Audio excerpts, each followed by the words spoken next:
जय जय सतगुरु मेरे की, जय जय सतगुरु मेरे की। सदा साहिबी सुख से वसियों, सतलोक के डेरे की। जय जय सतगुरु मेरे की, जय जय सतगुरु मेरे की।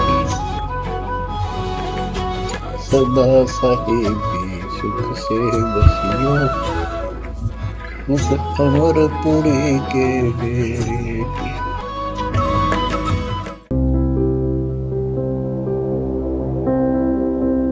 बेटी के भाग में अगर सुख है तो उसने कोई मोड़ नहीं सकता। और जहाँ हमारी बेटी, क्योंकि वो राम नाम पर लगी हुई है, भगवान की भक्ति कर रही है, चाहे किसी गरीब का ब्याह दियो, ब्याह तो वही होगा जहाँ मालिक ने लिख रखा, गरीब और अमीर का तो रौला है को नहीं। और परमात्मा के हाथ में कलम है, अपनी बेटी ने इसी जगह संयोग जोड़ देगा। और जाते ही कुछ ही दिनों में उस बेटी वहाँ अपवारे नारे हो जाएंगे। पुण्यात्माओं, हम भगवान से हटकर और हम अपने अपनी बुद्धि से ही हम अपनी सब व्यवस्था करने लग गए, जिससे जीव बुद्धि की औकात दुर्गति तो करवा सकती है, इतनी है, सुख प्राप्ति नहीं कर सकती। अब जीव बुद्धि की सोच क्या है? परमाणु बम बना लिए, बता के कला तोड़ दिया परमाणु बम, तो अपना नाश इकट्ठा कर लिया। पूरे विश्व को नष्ट करने का इसकी सामग्री कति तैयार कर रखी है, या के बुद्धि लड़ी बता। और ये पृथ्वी यहीं रह जाएगी, ये देश यहीं रह जाएंगे, दुनिया मर जाएगी। और जो लड़ने वाले, मरने वाले और बनाने वाले, वो केल ठा के ले जाएंगे यहाँ से। तो इस तरह की जो सोच है यह कमज़ोर होगी हमारी।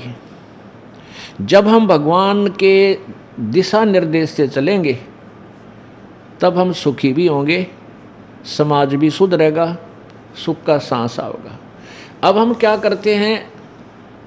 मकान बनाते हैं, एक से एक बढ़िया कोठी, फिर उस तो बढ़ का बना होगा और उसकी चर्चा चल लगी, बब कमाल कर दिया इसने तो, न्यारी कोठी बना दी।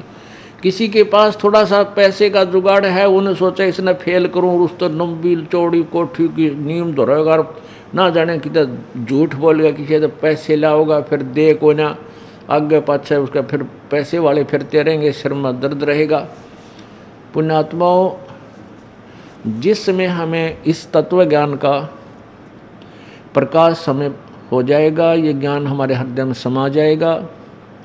परमात्मा कहते हैं, घर तो 3.5 हाथ भाई गणात 4.25, कह कबीर अधिका गए है ताको नहीं विचार। घर तो 3.5 हाथ और गणा तो 4.25, क्योंकि अपना जो शरीर है इंसान का, ये 3.5 हाथ का, प्रत्येक व्यक्ति का अपने 3.5 हाथ का लंबाई होती है, नाप के देख लियो चाहे। तो परमात्मा कहते हैं, आपने चाहे 4 कमरे की कोठी बना रखी है, चाहे 8 कमरों की ऊपर नीचे मंजिली बना रखी है, आप जी ने विश्राम केवल 3.5 हाथ में करना है। 1 हाथ बाई 3.5 हाथ, बस इतना स्थान चाहिए। और उसके लिए के कुक्रम पास बैठे हो प्राणी बेमतलब हैं, किधर कर्जा कर लेगा, फिर सारी उम्र उस कर्जे ने कट तोड़े जागा, रात ने नींद आवे नहीं। ये परेशानियां हमने अनजानपने में उस बालू रेत की तरह, बच्चे की तरह बाहर निकल गए, पैर जड़े जो बैठ गए, फिर तले भी जल गया और पैर भी जले, दूना दुख हुआ। तो हमने फिर पुनः उस आग से वापस आना होगा। मकान बनाओ, क्योंकि प्राकृतिक आपदाओं से बचने के लिए इस काले पानी में ये तो बनानी पड़ेगी, मर्यादा भी बनानी पड़ेगी समाज को कुछ जीवन ठीक जीने के लिए, और मकान भी बनाने पड़ेंगे। पहले हमारे बुजुर्ग हमने देखे कच्चे ईंटों के मकान बना करते और ज़्यादातर झोपड़ी डाल लिया करते थे, और उसमें 2-2, 3-3 पीढ़ी पार कर गए। और अब हम चिप्स ला कर के, मार्बल ला कर बड़ी कोठी बना लेंगे, के कला तोड़ जाएंगे। जीवन तो जीना है, यहाँ टाइम ही पास करना है। और जब भक्ति करी नहीं, ईसा तो झोपड़ी वाला, और ऐसा ही वो कोठी वाला। और झोपड़ी वाला अगर भक्ति कर रहा है और कोठी वाला नहीं कर रहा है तो झोपड़ी वाला परमात्मा को प्यारा है। कबीरा सब जग निर्धना, धनवंता ना कोवे, धनवंता सो जानियो जिस पर राम नाम धन होवे। कबीर राम रटत निर्धन भला, टूटी घर की छान, वो सुंदर महल किस काम के जहाँ भक्ति नहीं भगवान। आग लगे से महला के जैसे सोने के बना रखे हों जहाँ पर भक्ति नहीं परमात्मा की। और वो गरीब आदमी एक झोपड़ी डाल रखी है, झोपड़ी भी कहीं से टूट टाट उसकी टूटी हुई हो बेशक से, और यदि वो परमात्मा की सत भक्ति करता है तो वो भला है। राम रटत दारिद्र भलो, यानी वो अच्छा है, भगवान को प्यारा है।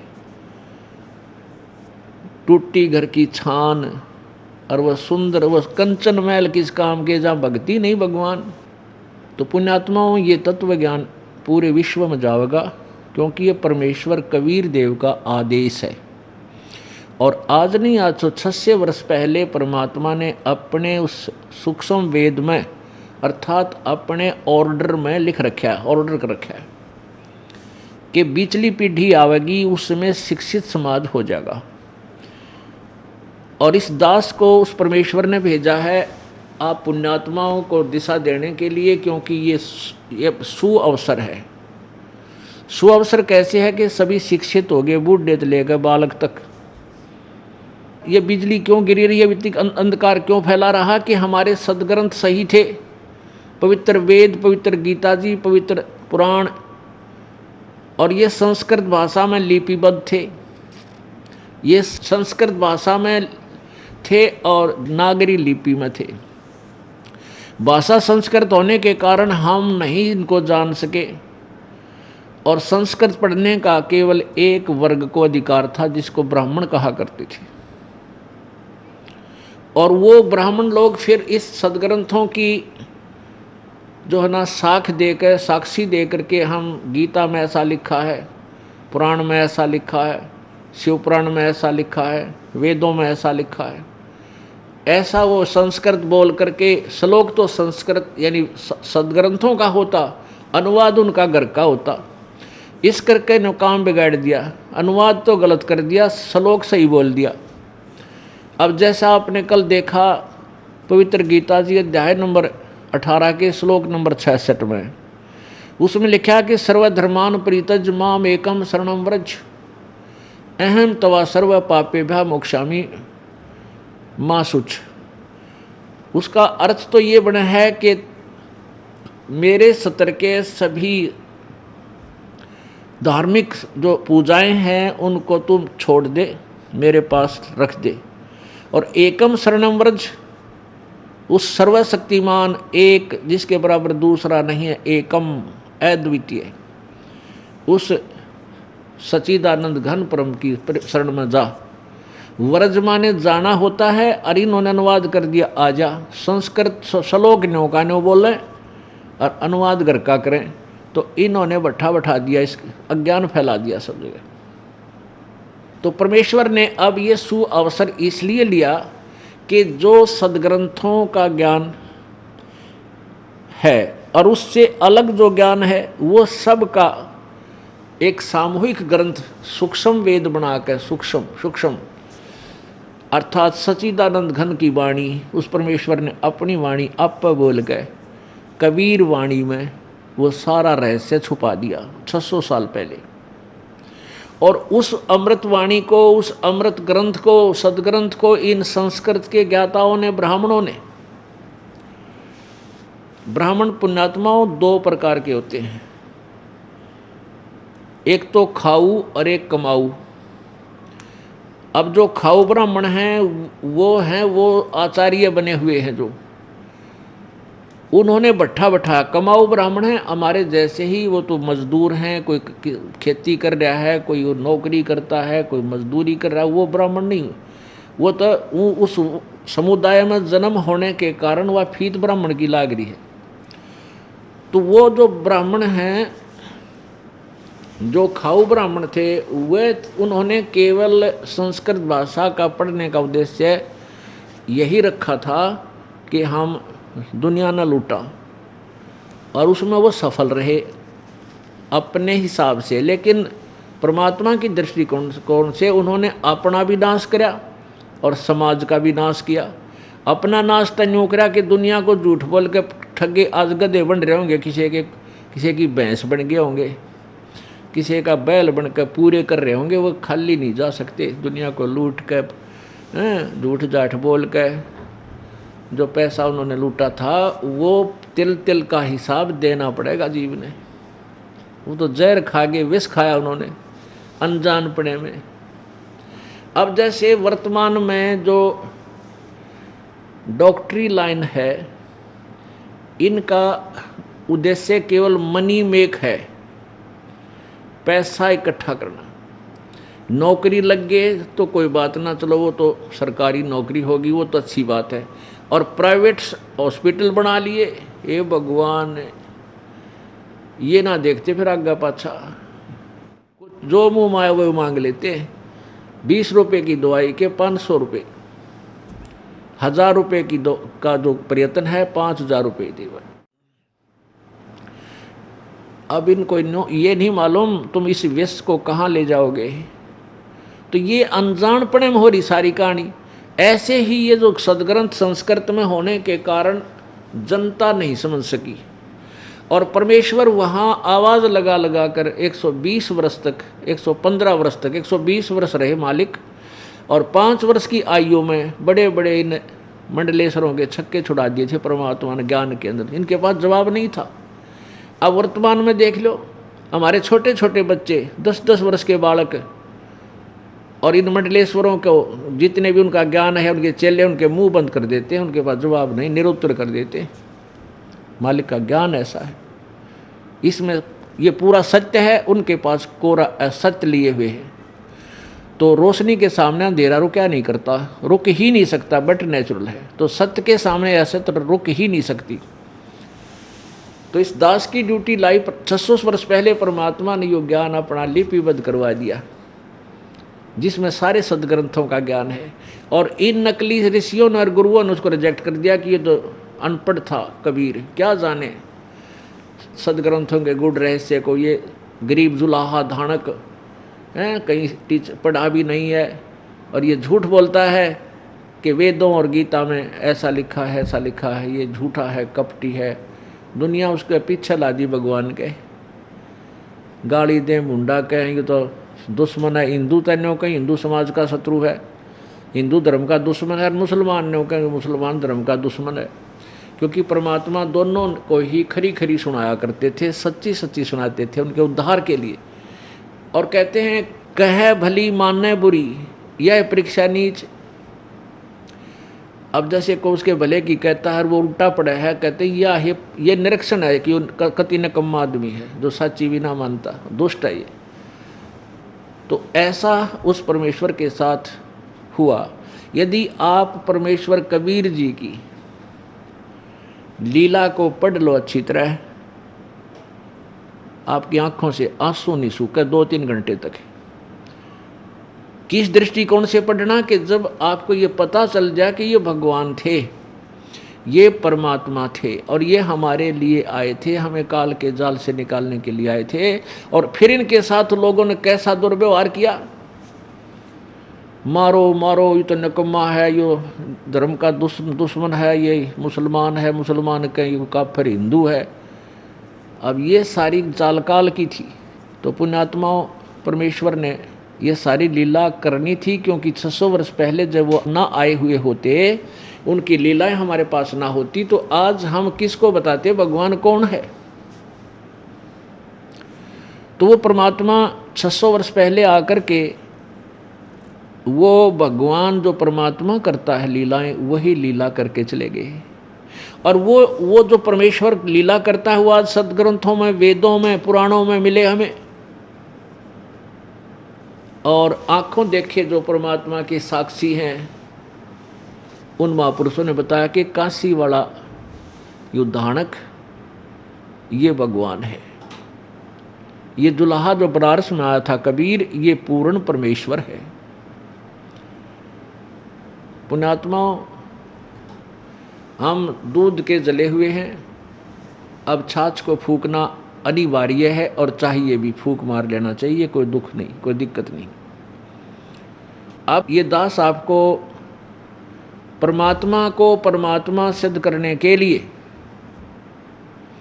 ढेर सारे उदाहरण प्रस्तुत करेगा, और वो ऐसे एग्जाम्पल होंगे कि इस मन को कहीं गुंजाइश नहीं रहेगी अग्रम अग्रम करने की, ऐसा नहीं वैसा नहीं।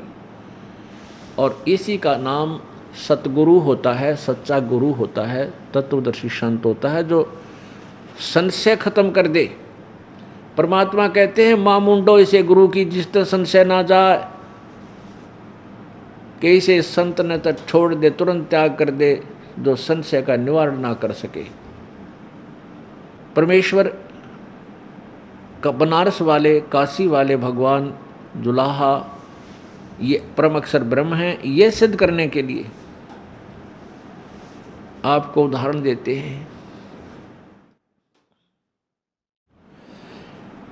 एक तो उनके पैरेलल जो महापुरुष हुए हैं, उनके समांतर, उन्हीं समकालीन एक आध उदाहरण उनका देते हैं, उसके बाद उनके बाद का उदाहरण देते हैं। कबीर परमात्मा जी अपनी महिमा आप ही बताने के लिए स्वयं आते हैं, और एक युग में एक ऐसी लीला जीवन करते, ऐसा जीवन जीते हैं जनसाधारण वाला, और अपना धंधा करके, काम करके वो अपना रोजगार करते हैं, जैसे जनसाधारण किया करता है उस समय का। जैसे उस समय मजदूरी ही ज़्यादा किया करते थे, अब नौकरियां ज़्यादा हो गई हैं, तो नौकरी हिसाब से अब आते तो वो ऐसे कोई नौकरी नाकरी लगते। यानी उन्होंने ये दिखाना था कि भाई भगवान पाने के लिए कोई विशेष आडंबरकरण की आवश्यकता नहीं, ना घर त्यागन की, ना जंगल में जाने की, ना कोई, ये भी सिद्ध करना था कि किसी उच्च जाति में ही भगवान मिलता है। जैसा कि इन लोगों ने बनावटी बातें बना रखी थी कि ब्राह्मण ही संस्कृत पढ़ सकते हैं, ग्रंथों को दूसरी जाति नहीं पढ़ सकती।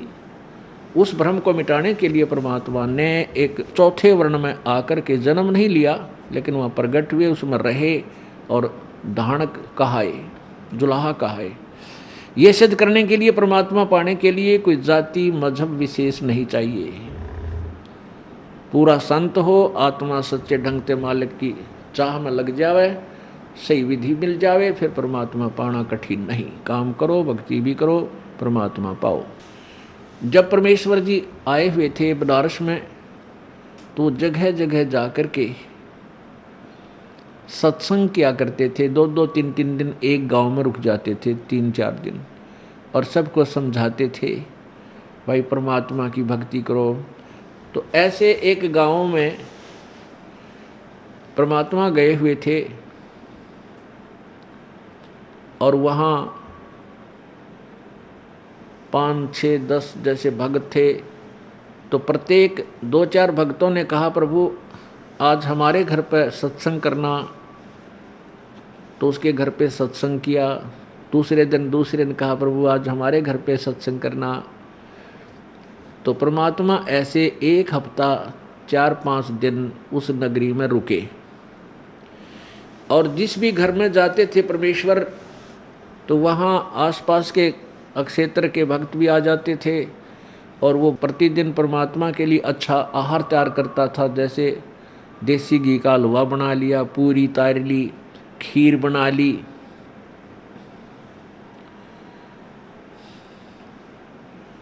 तो ऐसे उसी गांव का एक बहुत बड़ा किसान था, चौधरी था, मलूक राम, चौधरी मलूक राम। और उसने देखा कि वही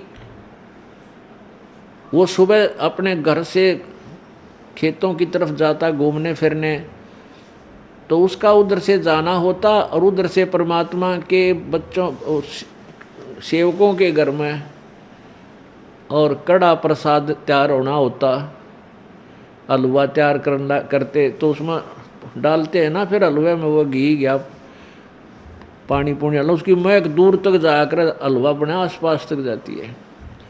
तो उसका वहाँ से गुजरना हुआ किसका, मलोकराम का। उधर से परमात्मा के बच्चों के घर में वो हलवा तैयार हो रहा था, कड़ा तैयार हुआ है।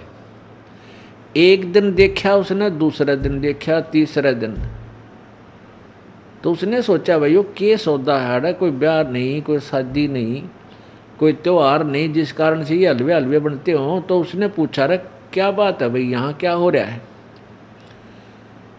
कल उसके घर में तड़क हो रहा था यो हलवे का सुरसराट सा, जिसमें आज इसमें क्या, उसने पूछा वहाँ। तो वो गरीब से व्यक्ति थे, आके कहने लगे चौधरी साहब हमारे गुरुजी आए हुए हैं और ये प्रतिदिन एक के घर के सत्संग करते हैं, तो आदर सत्कार से हम अपने गुरुजी के लिए भोजन अच्छा बढ़िया बनाते हैं, आप भी आ जाओ, आप भी खा लो।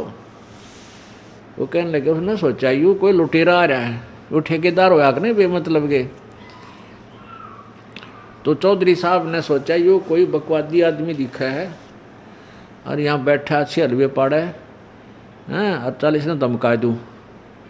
तो चौधरी साहब पहुँच गए परमेश्वर के पास, बैठे थे चारपाई पे मालिक। तो वो कहने लगा रहा मस्त अंडे।